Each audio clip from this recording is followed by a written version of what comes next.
UP police को दो phone आते हैं। एक फोन आता है ढाबे वाले का कि एक लड़की बेहोश में, और एक फोन मध्य प्रदेश पुलिस का आता है कि इंदौर से गायब हुई सोनम रघुवंशी की बात उनके परिवार वालों से हुई है, वो गाजीपुर में है, जरा पता कीजिए।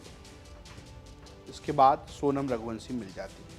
ये कहानी इतनी आसान नहीं है, कहानी बहुत घुली मिली और बहुत ही अभी तक कहिए कि तारों में उलझी हुई है। हम आपको बताएंगे कि आखिर क्या है वो पूरी कहानी, जो शुरू होती है इंदौर से, जाती है मेघालय और आकर रुकती है गाजीपुर में। बात उस कपल की जो गए तो हनीमून मनाने थे, लेकिन ऐसे गायब हुए कि लोगों के रोंगटे खड़े हो गए। दरअसल बीते दिनों इस बात की चर्चा खूब रही, चाहे वो नेशनल टेलीविजन हो, अखबार हो या आपसी बातचीत में। दो कपल जो मेघालय में हनीमून मनाने गए थे, वो अचानक से गायब हो गए और फिर एक दिन पति की लाश मिलती है। ये सब कुछ बिल्कुल दहलाने वाला था, लेकिन इसकी शुरुआत कब होती है? इसकी शुरुआत होती है 11 मई से। 11 मई 2025 को इंदौर में राजा रघुवंशी, जो कि एक ट्रांसपोर्ट के व्यापारी थे, उनकी शादी होती है सोनम रघुवंशी से। इसके बाद ये दोनों कपल हनीमून का प्लान करते हैं। 20 मई को राजा और सोनम दोनों बेंगलोर होते हुए मेघालय हनीमून मनाने चले जाते हैं।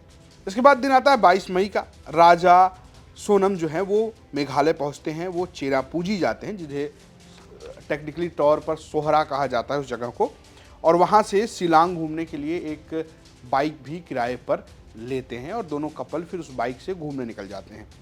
पहले वो मालव खेत जाते, उसके बाद फिर न्यूग्राड घूमने चले जाते हैं। न्यूग्राड गांव के मुखिया को जो है अगले दिन यानी कि 23 मई को एक लावारिस बाइक मिलती है और उसकी सूचना जो है वो पुलिस वालों को देते हैं। ये तब तक की स्थिति है जब तक, यानी कि 22 तारीख वो दिन है जब तक इंदौर में सोनम और राजा के परिवार से उनकी आपस में बातचीत हो रही थी, वो लोग अपडेट ले रहे थे।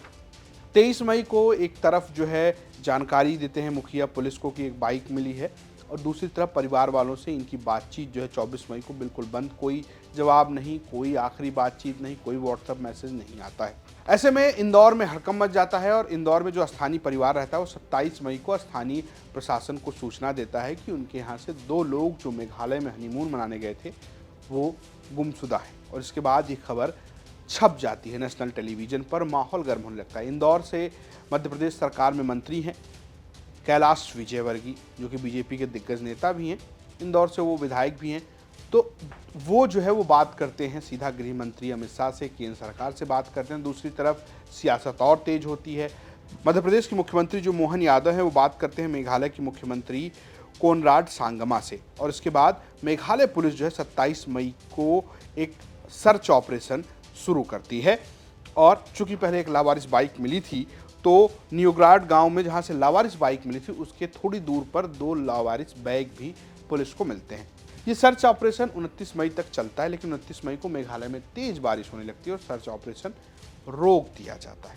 फिर सर्च ऑपरेशन शुरू होता था। 2 जून को एक गहरी खाई में राजा रघुवंशी की लाश मिलती है। जी हाँ, अब तक कपल गायब थे और अब पहली बार जो है 2 जून को ये जानकारी मिलती है कि जो पति है राजा रघुवंशी, उसकी मौत हो गई है। उसकी एक लाश गहरी खाई से मिलती है जिसको पुलिस लेती है और पुलिस लाश को लेती है, उसको पोस्टमार्टम के लिए भेजती है। हालांकि सोनम की कोई जानकारी पुलिस के पास नहीं होती है। अगले दिन जब 3 जून को पोस्टमार्टम रिपोर्ट सामने आई, जब जानकारी मिलती है कि ये कोई हादसा नहीं है बल्कि ये हत्या है। दरअसल पोस्टमार्टम रिपोर्ट में पेड़ काटने वाले हथियार से हत्या करने की बात सामने आती है और पुलिस इसके बाद सोनम की तलाश में जुट जाती है और बहुत सारे एंगल, बहुत सारी खबरें, बहुत सारी अफवाहें घूमने लगती है कि क्या सोनम भारत में है, क्या वो म्यांमार, बांग्लादेश तो नहीं चली गई है। इस तरीके की बातचीत भी सोशल मीडिया पर होने लगती है। 4 जून को राजा की जो लाश है वो वापस उसके घर इंदौर चली जाती है, वहाँ पर गमगीन माहौल होता है। 5 जून को कुछ सीसीटीवी फुटेज निकाले जाते हैं जो सामने आते हैं शिलांग के उस होटल में जहाँ पर ये लोग ठहरे होते हैं। 7 जून को होटल के बाहर की तस्वीरें आती हैं जिसमें सोनम और राजा दोनों एक साथ नजर आ रहे हैं। ऐसी सीसीटीवी फुटेज को लेकर पुलिस जाँच कर रही होती है। फिर आता है दिन 9 जून का, यानी जब हम आपको ये खबर सुना रहे हैं। 9 जून को गाजीपुर के एक ढाबे पर एक महिला बेहोश सी हालत में मिलती है। इसके बाद उस महिला को लेकर ढाबा संचालक जो है वो पुलिस को जानकारी देता है। दूसरी तरफ सोनम के परिवार से सोनम की बातचीत होती है। सोनम के परिवार का दावा यह है कि सोनम ने अपने भाई को संपर्क किया और सोनम ने के परिवार ने मध्य प्रदेश पुलिस को संपर्क किया और मध्य प्रदेश पुलिस ने फिर उत्तर प्रदेश पुलिस को संपर्क में लिया कि भाई ऐसा क्या मामला है। तब जाकर सोनम जो है वो पुलिस के हाथ लगती है, यानी पुलिस उसे रिकवर करती है। अब इसमें मेघालय पुलिस का एक और दावा है। मेघालय पुलिस ये कह रही कि सारा कुछ मामला जो है वो लव ट्रायंगल है। इसमें सोनम राजा के बीच में एक वो है, यानी एक प्रेमी है। जब हम आपको एक खबर सुना रहे हैं तब एक कथित तौर पर एक प्रेमी को गिरफ्तार किया गया है इंदौर से, जिसका नाम राज है। लेकिन क्या ये हत्या है? क्या ये सोनम ने सब कुछ मिलकर किया है? ये एक बड़ा सवाल है। ये सब कुछ मेघालय पुलिस का दावा है कि सोनम जो है वो उसने ही अपने पति को मारने की सुपारी दी और उसने ही हत्या करवाई। इस मामले में एक गिरफ्तारी ललितपुर से हुई, 4 लोगों की गिरफ्तारी हो चुकी है। सोनम को यूपी पुलिस ने लिया है और वो अब उसके बाद मध्य प्रदेश पुलिस को ट्रांजिट रिमांड पर दी जाएगी, यानी मध्य प्रदेश पुलिस उसको ले जाएगी रिमांड पे। लेकिन सोनम का परिवार जो है कह रहा है कि ये बिल्कुल फंसाने वाला मामला है। जब मेरी लड़की बेहोश मिली, उनके सोनम के पिता का कहना है कि जब मेरी लड़की बेहोश मिली और जब उसकी परिवार से बातचीत हो रही थी तो कैसे हो सकता है ये पुलिस फंसा रही है। हालांकि एक सवाल अभी भी उठ रहा है कि आखिर सोनम गाजीपुर क्यों आई, गाजीपुर से उसका क्या लिंक था और वो बेहोश कैसे हुई। ये सारे सवाल अब भी मौजूद हैं। फिलहाल जो कहानी इंदौर से शुरू हुई थी वो मेघालय से होते हुए गाजीपुर तो पहुंच गई है, लेकिन सुलझी नहीं है। क्या ये मोहब्बत के चक्कर में हत्या की गई?